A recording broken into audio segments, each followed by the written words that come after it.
It's Saturday and it's midnight. So that means it's time for Greg After Dark.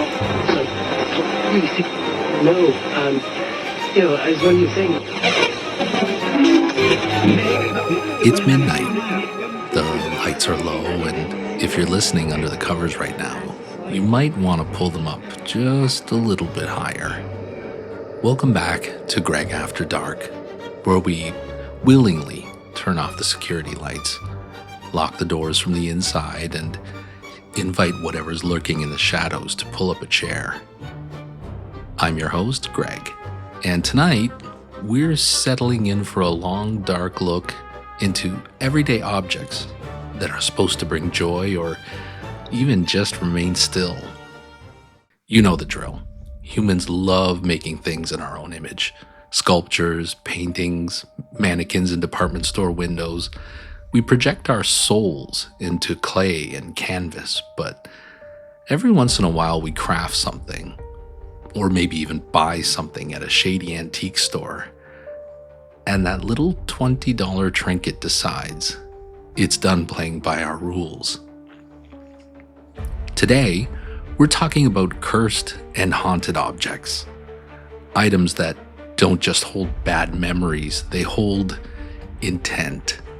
They carry history, malice, and a stubborn refusal to stay dead and buried. And look, when it comes to haunted artifacts, there's a whole museum full of contenders. But tonight, we're going to take our time. We're going to unpack the science, the psychology, and the raw, unadulterated terror of things that go bump in the night, starting with the heavyweight champion of creepy playthings. So, let's start our tour through some of history's quiet, deadly souvenirs. So grab your snacks, lock your doors, and let's talk about Annabelle. Now you're probably wondering why I whispered her name. Well, you'll have to wait till the end of this episode to find out exactly why, but previously, on the couple of takes that I did, every time I said her name, it would glitch out. So, yeah, let's whisper that name and give it a little bit of respect. So, now, everybody thinks they know Annabelle because of Hollywood. They picture a terrifying, porcelain-faced nightmare demon staring at you with hollow eyes from a glass case, practically daring you to blink. Swipe away from the Hollywood gloss for a second, though. What's the real story?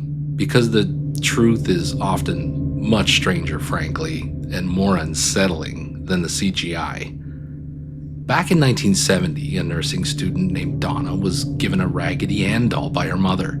Yeah, a standard, mass-produced, red yarn-haired, triangle-nosed children's toy bought at a hobby shop.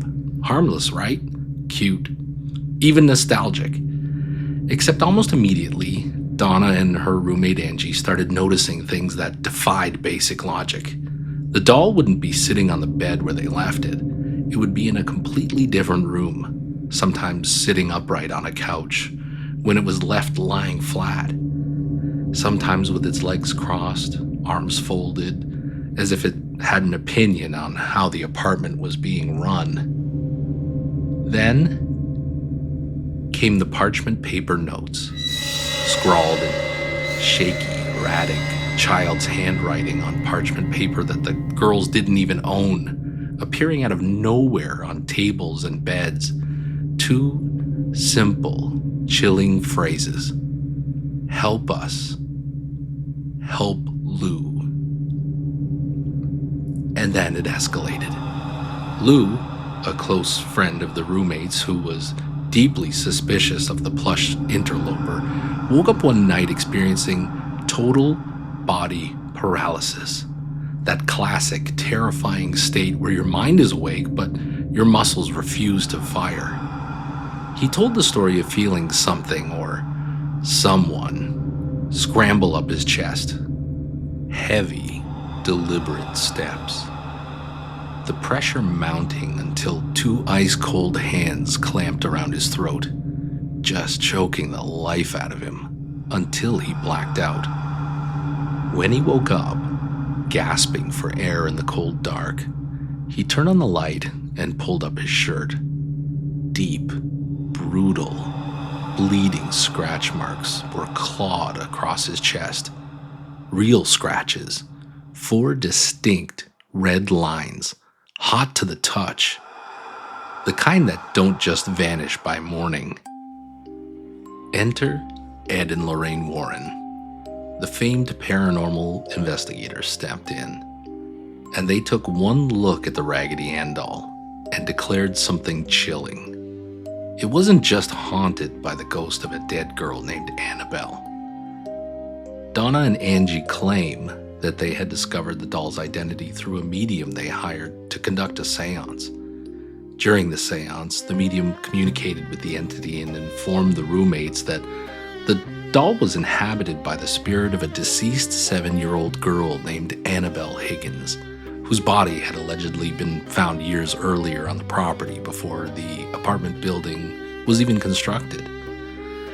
Unfortunately, there's no documented historical record of a 7-year-old Annabelle Higgins dying on the property where the nursing students lived.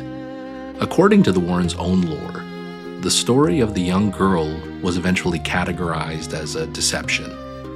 Ed and Lorraine Warren argued that the spirit was not actually a little girl, but rather an inhuman or demonic entity that was merely posing as Annabelle Higgins to gain the roommates' sympathy and manipulate them.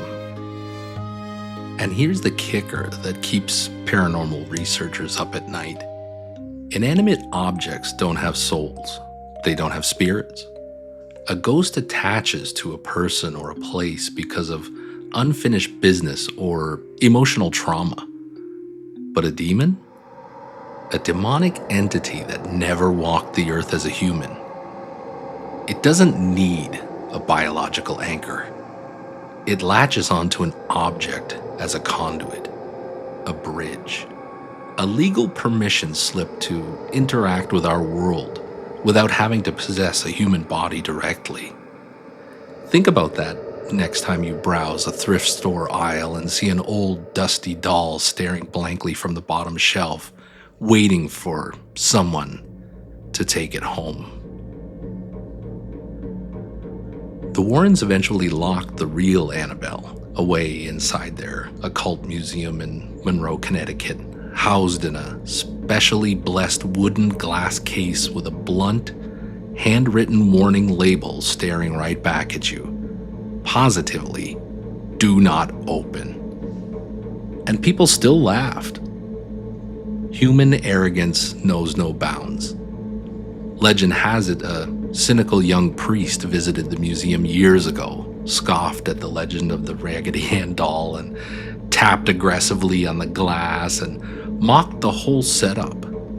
He looked at the curator and said, "It's just a rag doll. It can't hurt anybody. It's just psychological theater." The curator warned him to stop. The priest laughed it off, turned his back, and walked out to his car. Hours later, driving down a winding back road, his brakes failed completely. No warning, no fluid leak, just absolute mechanical death. His car careened head-on into a tree. He survived, but barely, spending months in traction with shattered bones. His last memory before impact? Looking in his rearview mirror and seeing the reflection of the road behind him, and catching the unmistakable silhouette of a little red-headed doll sitting quietly in the passenger seat. Coincidence? Bad mechanical failure? Or a stark reminder that some doors, once opened, refuse to stay shut? Annabelle gets headlines, sure, but she's far from the only resident of the grim gallery of cursed human artifacts. Let's take a little trip across the ocean. Let's talk about the Basilius Vase, or as it's most commonly known, the Vase of Death. Back in the summer of 1988, in a small Italian village, a silver-rimmed 15th century carved stone vase was unearthed by a farmer tilling his land. Engraved neatly around the base was a single ominous warning in Latin, Caelum libera mori. Heaven frees you to die, or loosely translated, death is coming. Did the farmer pack it up and bury it? Well, of course not. He sold it to a local antique dealer. Within 3 months, the antique dealer was found dead in his home, struck down by a sudden, inexplicable cerebral hemorrhage. Who bought it next? A prominent pharmacist, dead within 4 months, under mysterious, rapid onset medical circumstances. And then a surgeon bought it, dead within 3 months. By the time the Italian police stepped in and seized the cursed artifact, locking it away in a lead-lined box buried deep beneath the police station floor, the body count had risen to 6 people. Every single owner, without exception, had died within months of acquiring it. Science couldn't explain it. Medicine couldn't diagnose it. Just a string of perfectly healthy people who crossed paths with a piece of carved stone and paid the ultimate price for ownership. Or how about some charming wall art? Let's talk about the Crying Boy paintings. Back in the 1950s, an Italian artist named Giovanni Bragolin produced a series of sentimental prints depicting tearful, wide-eyed orphan children. They were mass-produced, sold by the hundreds of thousands across Europe, and hung in living rooms everywhere. Cute, melancholic art for post-war families. That is, until the winter of 1985. A massive fire broke out in a home in Yorkshire, England, gutting the kitchen and living room. Firefighters sifted through the charred, smoking ruins, looking for a cause. Everything was destroyed. Furniture charred, appliances melted, walls blackened to ash. Except for one thing. Hanging completely untouched, completely unblemished by soot or flame on a charred drywall nail, was a print of the crying boy. At first, people brushed it off as a bizarre statistical anomaly, a fluke of thermodynamics. But then, another house fire broke out. Then another, and another. Within months, firefighters across Britain started noticing a terrifying pattern. Whenever a house fire destroyed a home completely, the only item left surviving in the wreckage was a print of Bragolin's crying children.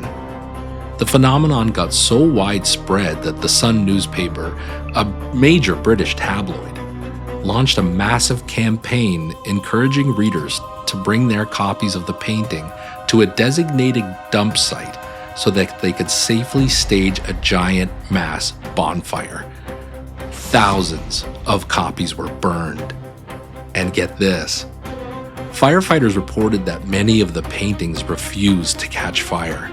The paper wouldn't burn. It had to be physically ripped to shreds before it would succumb to the flames. So you have to ask yourself, what kind of grief gets baked into paint? What kind of sorrow lingers in a canvas long after the artist has laid down the brush? I'm getting the damn heebie-jeebies up in here. Now, more Greg After Dark.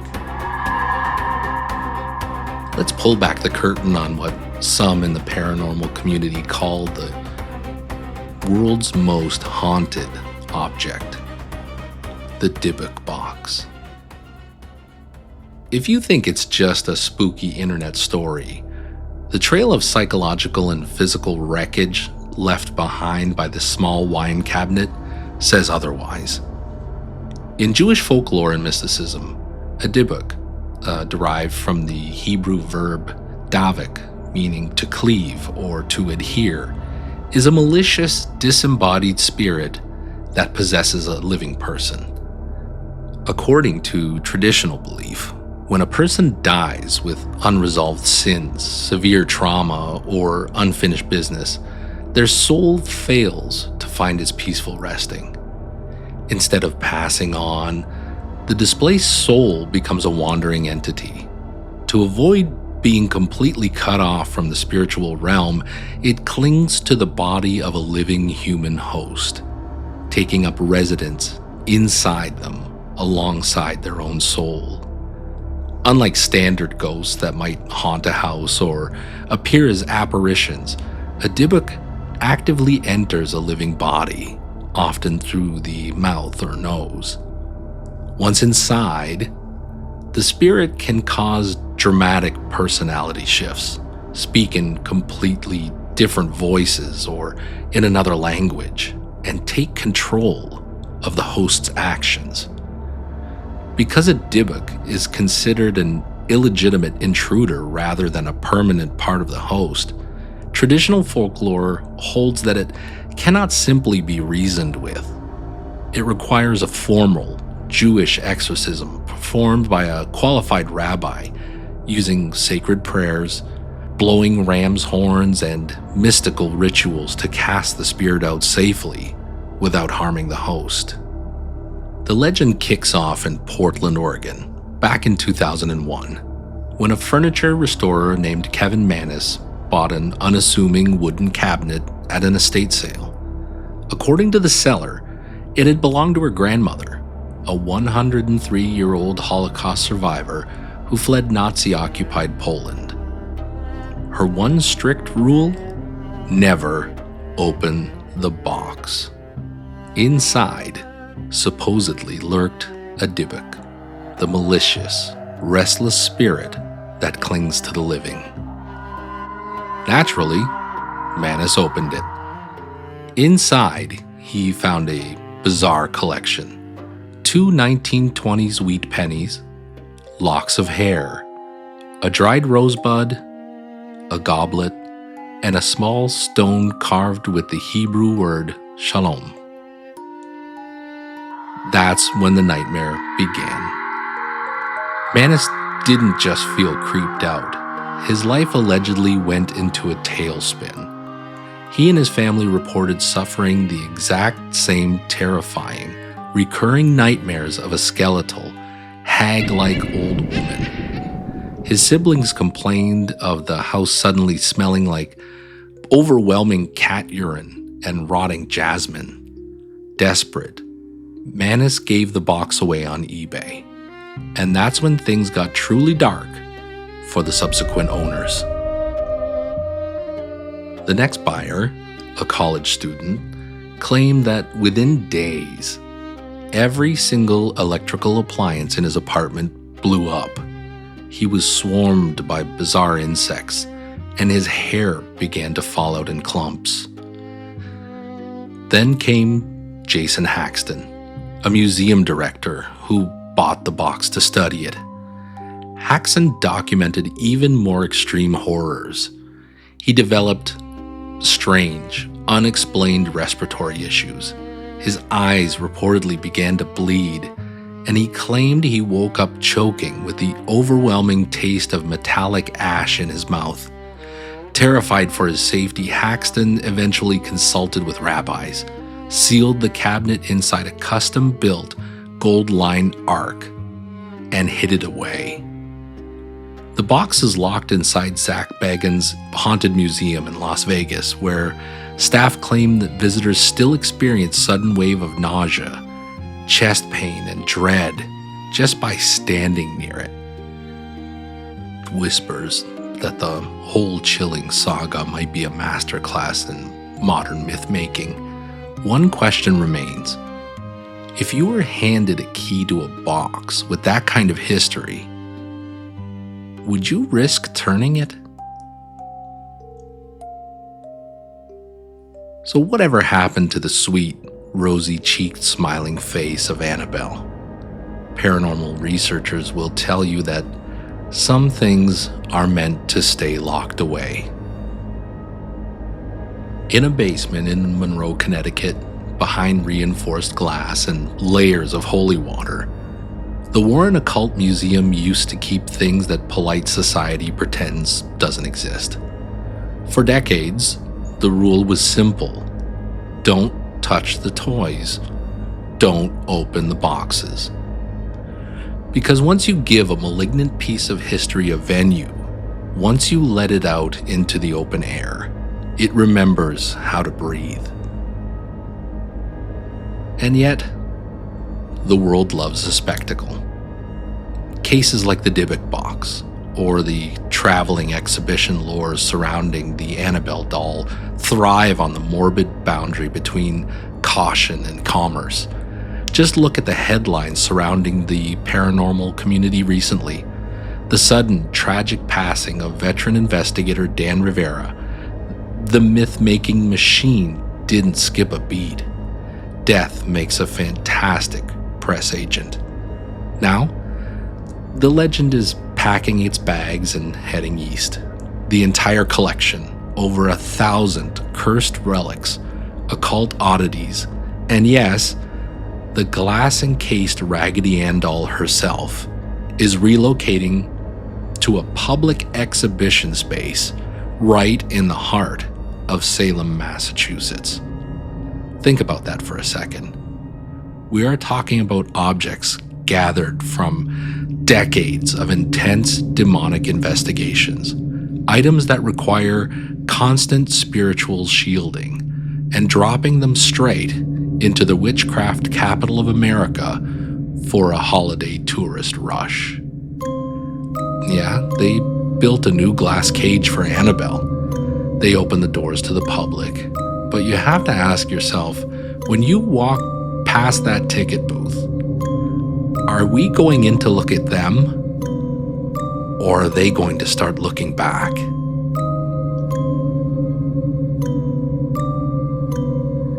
We love to domesticate our fears. We turn ghosts into cinema blockbusters and cursed dolls into Halloween costumes. We laugh at the museum signs, we mock the warning labels, we browse antique shops looking for a deal on history, forgetting that history isn't just a collection of dates in a textbook. History has teeth, it has weight, and sometimes it doesn't want to be left behind in the attic. So look around your room right now. Check that shelf in the corner. Check the box of old family heirlooms in your closet. Is everything sitting exactly where you left it? Did that portrait on the wall always look quite that sullen?